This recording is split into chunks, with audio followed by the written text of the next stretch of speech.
Usually by this point in a presidential cycle, we've got a pretty good idea what the candidates believe, and you'd think that would be especially true this year. Joe Biden has been in politics for more than half a century. This is his third run for president. Since 1969, the year of the moon landing, Joe Biden has been yammering in public virtually without stopping, until this year. This year, the famously chatty Joe Biden has said almost nothing. His advisors claim that's because of COVID-19, but nobody believes that. Everybody knows why Biden won't appear in public. When he does emerge, things tend to get strange. Biden's words take on a kind of psychedelic quality. The sentences seem to be connected, yet at the same time, they are strangely disjointed. Newspaper taxis appear on the shore. Rocking horse people eat marshmallow pies.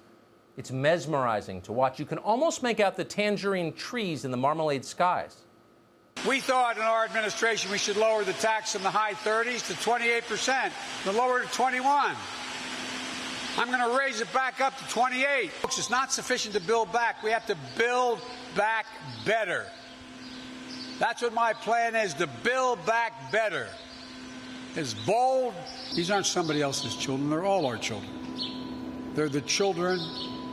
Those children are the kite strings that hold our national ambitions aloft. The only entity, the only thing that can tear America apart is America itself. Period. What does any of that mean? Honestly, we don't know, but Joe Biden doesn't either. It's all good, man.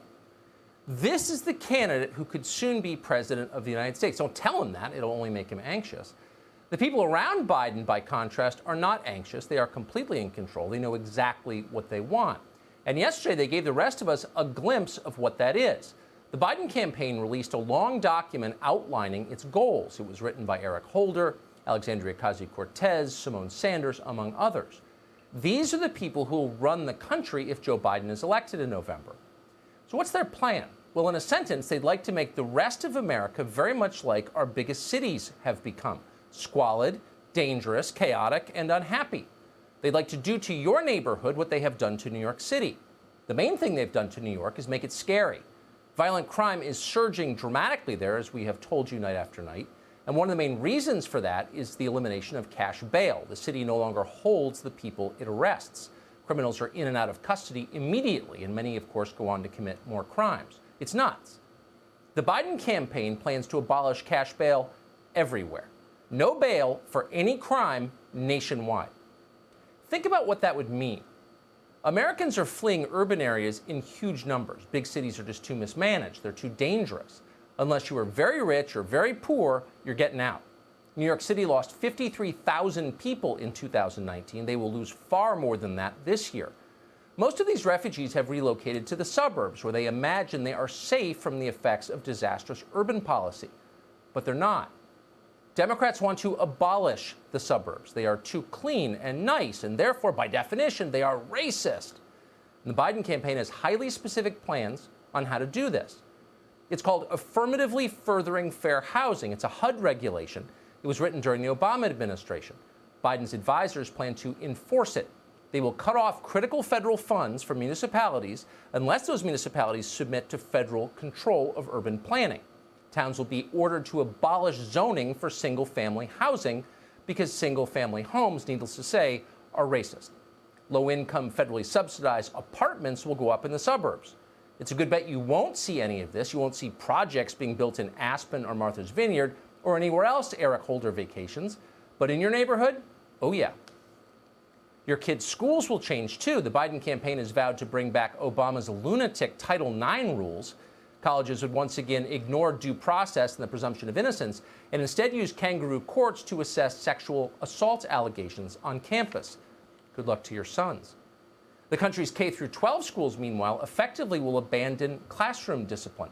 Schools that suspend students based on their behavior, rather than according to a strict racial quota system, will be punished for that.